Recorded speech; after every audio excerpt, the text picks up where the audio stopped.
శ్రీ గురుభ్యో నమః. శ్రీమాత్రే నమః. అందరికీ నమస్కారం.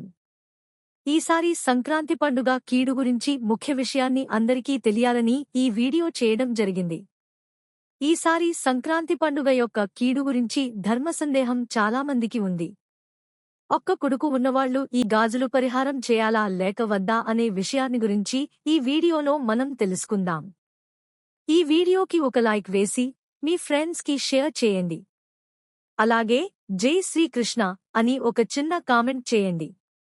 సంక్రాంతికి కీడు వచ్చిందని అంటే ఈసారి పుష్యమాసంలో సంక్రాంతి పండుగ రోజు కీడు వచ్చిందని ఒక కొడుకు ఉన్న తల్లి, ముగ్గురు కొడుకులు ఉన్న తల్లి దగ్గరకు వెళ్లి డబ్బులు అడిగి తెచ్చుకుని 5 రకాల గాజులు వేసుకోవాలా అని చాలా మంది అడుగుతున్నారు. అందుకే ఈ వీడియోలో దాని గురించి పూర్తి వివరణ తెలుసుకుందాం. అయితే ఇది నిజమా కాదా? నిజంగానే కీడు వచ్చిందా? అయితే గాజులు తప్పనిసరిగా వేసుకోవాలా? ఇలా వేయించుకున్న గాజులు ఎప్పుడు తీయాలి అనే విషయాన్ని వీడియోలో తెలుసుకుందాం. అంతేకాదు, తిరుమల తిరుపతిలో వెంకటేశ్వర స్వామి గర్భాలయంలో అఖండ దీపం కొన్ని వందల సంవత్సరాలుగా వెలుగుతుంది కదా. అది ఇప్పుడు కొండెక్కిందని, మకర సంక్రాంతి రోజు కూతురు ఉన్నవాళ్లు తప్పనిసరిగా 3 చెంబుల నీళ్లు వేప చెట్టుకు పోసి 3 ప్రదక్షిణలు చేసి రావాలని చెప్తున్నారు. దీని గురించి కూడా ఈ వీడియోలో తెలుసుకుందాం.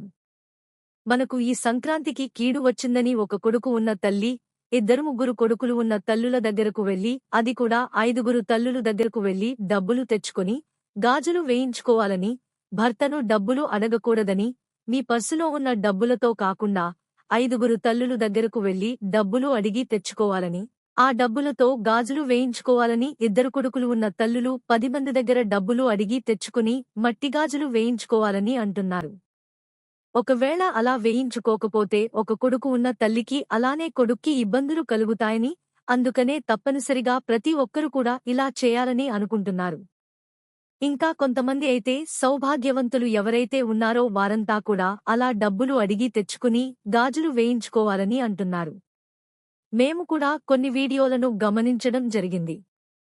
ఇక మనకు ఈ సంక్రాంతికి కీడు వచ్చిందని అంటున్నారు. అలా ఏమీ రాలేదు. ఇది అసత్య ప్రచారం జరుగుతుంది. ఇలాంటివి ఎవరో కావాలని ప్రచారం చేస్తున్నారు. ఇలా కీడు అనేది సంక్రాంతికి రాలేదు. మకర సంక్రాంతి ఈసారి మనకు స్వస్తి శ్రీశోభకృత నామ సంవత్సర పుష్యమాస పంచమి సోమవారం పూర్వాభాద్ర నక్షత్రయుక్త మకర లగ్నమందు సూర్యుడు మకర రాశి ప్రవేశంతో ఉత్తరాయణ పుణ్యకాలం ప్రారంభమవుతుంది. దీనికి సంబంధించి సంవత్సరంలో జరిగే ఫలితాలు ఉంటాయి కాని ఇలా కీడు అనేది ఎక్కడా రాలేదు. అలా వచ్చి ఉంటే ముందే పంచాంగంలో ప్రస్తావించి ఉండేవారు. పైగా ఉత్తరాయణ పుణ్యకాలంలోకి మనం ప్రవేశం చేస్తున్నామంటేనే ఇది మనకు శుభాన్ని కలిగించేది అని అర్థం. అందుకే ప్రజలంతా సంక్రాంతి పండుగను జరుపుకుంటారు. 2 కొడుకులు లేదా 3 కొడుకులు ఉన్న కన్నతల్లి, ఒక కొడుకు ఉన్న తల్లికి గాజులు వేయించుకోవటం, దానికి డబ్బులు ఇవ్వాలనేది అసత్య ప్రచారం మాత్రమే. ఇలా అసత్య ప్రచారాలు నమ్మొద్దు. సంక్రాంతికి కీడు అనేదే లేదు. అది కూడా ఒక కొడుకు ఉన్నవారికి తగలటం అనేది అసత్యం. ఒక్క కొడుకు ఉన్న తల్లులు మీరు ఎటువంటి ఆందోళన పడవద్దు. ఇది కేవలం అసత్య ప్రచారం మాత్రమే. సంక్రాంతి పండుగ సందర్భంగా మీరు గాజులు వేసుకోవాలంటే మీ సొంత డబ్బులతో కొనుక్కుని వేసుకోవచ్చు.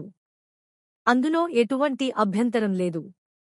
కానీ కీడు వచ్చింది, అందుకే వేసుకోవాలి అనేది అసత్యం. సంక్రాంతికి కీడు అని అనుకోని ఇలాంటివి మాత్రం చేయకండి. కాబట్టి ఇలాంటి అసత్య ప్రచారాలు నమ్మి ఎవరూ భయపడొద్దు. మీ బిడ్డకు, మీకు వచ్చే ఎలాంటి ఇబ్బందులు ఏమీ లేవు. మీకు నచ్చితే పండుగ సందర్భంలో గాజులు వేయించుకోండి. అందులో ఎటువంటి తప్పులేదు. కాని ఇలాంటి అసత్య ప్రచారాలు నమ్మకండి. ఇలా చేసుకోకపోయినా ఏం పర్వాలేదు. మనకు ఎలాంటి కీడు కాని, ఎటువంటి ఇబ్బందులు కాని తగలవు. కొంతమంది ఎలా చేయాలి, ఏం చేయాలని చాలా భయపడుతున్నారు. తప్పకుండా చేసుకోవాలి. చేయకపోతే ఏదో జరుగుతుందనేది కాకుండా పండుగ సందర్భంలో గాజులు వేసుకోవడం మంచిదే. గాజులను మనం సౌభాగ్యంగా భావిస్తాము. నిజంగా ఈ రూపంలో మీరు గాజులు ధరిస్తే అది మంచిదే అవుతుంది. కానీ చెడు మాత్రం కాదు. ఇలా పండుగ సమయంలో ఎవరైనా వేసుకోవచ్చు. ఇలా గాజులు వేసుకుని సంక్రాంతి ముందు రోజు వరకు ఉంచుకోవాలి అంటున్నారు. ఇవన్నీ అవాస్తవం. ఇలా గాజులు కొన్న సంక్రాంతి పండుగకు మీరు వేసుకోండి. ఇంకా చాలామంది ఈ గాజులు ఎక్కడ పడేయాలని అడుగుతున్నారు. అసలు గాజులు విషయంలో పడేయటం అనేది ఉండదు. సంక్రాంతికి కొత్త గాజులు తెచ్చుకుని వేసుకుంటారు. అలానే కొన్ని తీసి మళ్లీ మీరు వేసుకునేటప్పుడు వినియోగించుకోవచ్చు. గాజులను సౌభాగ్యంగా ధరిస్తాం కాబట్టి సంక్రాంతి పండుగకు గాజులు ధరించడం మంచిదే. ఇలా మీరు సంక్రాంతికి కొనే గాజుల్లో నలుపు రంగు గాజులు లేకుండా చూసుకోండి. మీకు ఇష్టం ఉంటే సంక్రాంతి పండుగకు మీ డబ్బులతోనైనా సరే గాజులు కొని వేసుకోండి. అంతేకాని సంక్రాంతి కీడు అనేది అసలు ఏమీ లేదు. అసత్యాలు నమ్మకండి. అంతేకాని ముగ్గురు, నలుగురు కొడుకులు ఉన్న ఆడవాళ్ల దగ్గరకు వెళ్లి డబ్బులు అడగకండి. నలుగురిలో నవ్వుల పాలు అవ్వద్దు. ఇక రెండవది, తిరుమల తిరుపతిలో శ్రీవారి గర్భాలయంలో అఖండ దీపం కొండ ఎక్కింది కాబట్టి కూతురు ఉన్నవాళ్లు మకర సంక్రాంతి రోజు వేప చెట్టుకు 3 చెంబుల నీళ్లు పోసి ప్రదక్షిణ చెయ్యాలంట. ఇది నిజమేనా అని అడుగుతున్నారు. ఇది కూడా అసత్యమే. ఇందులో కూడా ఎటువంటి సత్యం లేదు. తిరుమల తిరుపతి వెంకటేశ్వరస్వామి గర్భాలయంలో ఇంతవరకు ఎప్పుడూ కూడా అఖండ దీపం కొండెక్కలేదు. అక్కడ పూర్వం నుండి అఖండ దీపం వెలుగుతూనే ఉంది. ఎప్పుడు కూడా కొండెక్కలేదు. అర్చకులు 24 గంటలు అక్కడే ఉంటారు. నిత్యం అఖండ దీపం వెలుగుతూనే ఉంటుంది. ఇది ఎవరు చెప్పినా నమ్మాల్సిన అవసరం లేదు. మీరు కావాలంటే వేప చెట్టుకు నీళ్లు పోయవచ్చు. ఎందుకంటే వేప చెట్టులో ఎన్నో ఔషధ గుణాలు ఉన్నాయి. వేప చెట్టు గాలి పీల్చుకోవడం కూడా ఎంతో మంచిది. ఎన్నో అనారోగ్య సమస్యలు తొలగిపోతాయి. గాలి పీల్చుకుంటే ఎన్నో అనారోగ్య సమస్యలు మన దరిచేరవు. వేపాకులు నూరి చర్మానికి పూసుకుంటే చర్మవ్యాధులు తగ్గిపోతాయి. లేత వేపాకులు నిత్యం తింటుంటే షుగర్ వ్యాధి కూడా తగ్గుతుందని ఆయుర్వేదం చెప్తుంది. వేప చెట్టుకు నీళ్లు పోయటం మంచిపనే.